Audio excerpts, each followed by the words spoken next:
did you know that there was this guy in London that was literally drugging cis men and stealing their testicles? Today I am answering some questions that were left on my previous YouTube video, as well as some that were submitted over on my Instagram at Sex Theory with D. I've never done a full length video answering questions. I've done Instagram stories, I've done a TikTok live stream, but I've never dedicated a whole space to answering them. So I'm kind of excited, but also it's that cringiness, isn't it? Of like, I'm a YouTuber doing a Q&A, but you've got to get into it, so let's get into the cringe of it and answer some of your questions.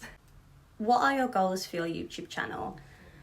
Currently, I don't have any goals for my YouTube channel. I just want it to be a bit more of a free space to create and to talk about topics, whether it's to do with sex ed, identities, myself, I don't know.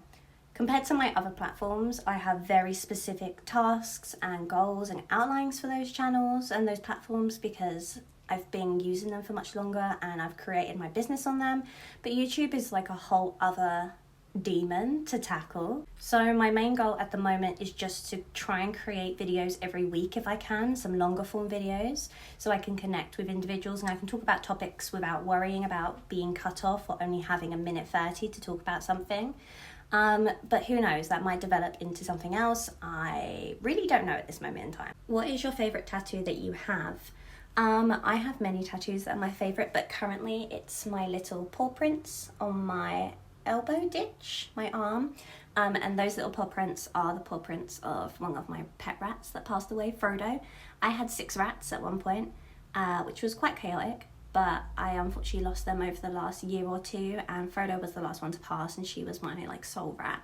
So I wanted to get her commemorated on my body forever. So I got her little paw prints on my arm, and I absolutely love them. And that will probably be my favourite tattoo forever and ever, alongside various other tattoos that don't have any meanings, but that one has a meaning, so it's even more important to me. What pets do you have? At this moment in time, I don't have any pets. As I said, I unfortunately lost all of my rats last year. I'll obviously put some photos of them on the screen. But actually we are on the verge of getting kittens, which I'm really excited about because I love rats. I think they're amazing. I absolutely hate the fact they only live for such a short amount of time, and that kills me. I don't think I can do that again. So we're actually getting kittens really soon. So when I get the kittens, I might do a vlog, maybe try that. Let me know if that's something that you'd be interested in. Have you always wanted to be an educator? I tell this story quite a bit whenever people ask me about my journey when it comes to sex education and being an educator. And for me personally, I was that go-to person at school that everyone seemed to go to for advice and questions about sex and relationships, even though I had zero idea. But then I realised, hey, if everyone's coming to me, I should probably have some more information about these topics. So I started to learn about these topics to help my friends and to help myself. And through that, I realised that I actually really loved that role. And then I was actually a teacher for 2 years, supporting SEND students, so those with learning difficulties. Even though I'm no longer a teacher, I still freelance doing workshops, and I deliver sex education workshops and all kinds of workshops across the country to various students in various schools, and I love it. It's definitely part of my personality because even if something comes up in everyday life, I'll be like, actually, it's about this. And I'm always throwing fun facts at people, and it might annoy some people, but I love it. What types of videos do you enjoy filming the most? There's a few. I love a little silly TikTok dance, and I'm always trying to learn TikTok dances and then showing my partner in the kitchen at like 12 o'clock at night when I should be quiet. But yeah, I love sharing videos where I'm talking about my experiences and helping other individuals. So I currently have a series called Non-Binary Canon Events, and it's been doing pretty well on socials, and I just talk about my experiences and other non-binary people's experiences, and it's just a really nice wholesome series, and I really enjoy that. So I love presenting. I've done various presenting gigs where I'm in front of a whole studio, talking into a camera with a script and everything. So I'm very much used to both of those kind of ways of filming, very short, snappy content, but also scripted content. I'm getting an ankle tattoo in 3 weeks. Do you have any ankle tattoos too? If so, can you show them? So I do have ankle tattoos. These were some of my first tattoos I got, and they're really silly, but I really love them. So I have 2 cacti one on each ankle, and it says underneath them, "Don't be a prick."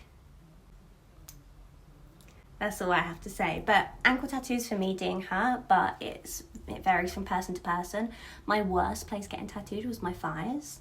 But some people love it, so it really depends on the individual, what you're getting, the artist, the time of year, what your body is going through. There's so many things. So I say ankle tattoos don't hurt, but they may for you. But good luck, and I'd like to know what you're getting as well, so let me know in the comments of this video. What are your top 3 books from the past year? Oh, I have so many books that I absolutely love, so I'm just going to name the books that I love and that I can see on my desk right now. So, A Curious History of Sex, amazing. If you see me at a party and I don't know what to do and I don't know what to say, I will whip out a fact from that book because I think it's such a great book and the information is so amazing. So like, for example, did you know that there was this guy in London that was literally drugging cis men and stealing their testicles? That's a real thing that happened. And the reason he was doing it was that he could then give those testicles or that testosterone to men who were, or cis men I should say, who were struggling with their libido and their sex drive. Fun fact, I love it. So yeah, check out that book for sure. I also love Queer Shakespeare. It's a whole kind of essay-based book on the queer tropes and themes and elements of Shakespearean texts and plays, which as a BA literature student, I absolutely love. For anyone asking, my favourite play is Hamlet, and yes, it is queer, and I will die on that hill. I love it so much. And my third favourite book of the year will be Sex and Punishment. So it's like a 4,000-year history of how we judged and view sex. It's just really fascinating. I find the history of sex really fascinating, and that's something that I would definitely like to delve into on here as well.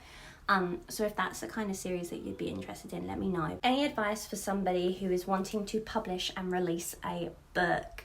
I want to do a whole video on this, I think, because it's a question I've been asked quite a lot recently, from book signings, from chatting with my friends, and there's no real clear way of publishing a book. There's many different ways about it, many different options, but my journey was, I had an idea, I had a concept. Luckily I had a friend who knew a agent, and I emailed them, set up a call. They were like, this is great, we would love to see a draft. So I sent them a draft, and then the agent took it, tweaked it, sent it to publishers, and then a publisher came back and said, we want this book. But it's not as straightforward as that, and many people self-publish, for example. Many people write a whole book before they submit it to an agent. I didn't do that. I just submitted like a little draft, like a paragraph or two of what I wanted to do. So just know that however you do get your book published, it isn't the right way or the wrong way. There's many different ways of going about it. What's one goal you would like to achieve by the end of the year? I have so many goals that I want to achieve by the end of the year, and bringing that down to one is very, very hard. So I'm just going to name off a few. I want to get my Instagram to 50k. I would also love to do more with my campaign, get that out there. My campaign, Trans Kids Deserve to Grow Up, I'd love to get more stories and dedicate some more time to running that, because it's only me doing it and it's a lot to also be doing on top of freelancing and just everyday adulting things. I would obviously love my book to hit certain figures in terms of sales, which I won't go into right now, but we are somewhat on the way, so that's all that I will give for that.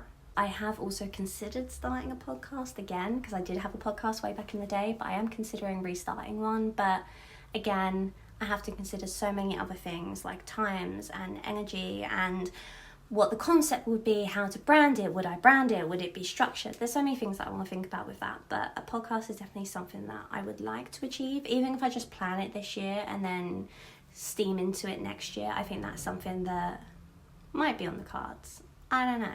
Maybe. If you have any other questions, let me know. If you have any video ideas about specific questions that you think would, benefit from a whole video, then let me know, because I am very much accepting advice at the minute for YouTube creation. Thank you so much to everyone who did submit a question. They were really fun, and I like that they weren't all just related to my job or about sex education or identity. So if you have any others, let me know below. And that's all for now. Bye.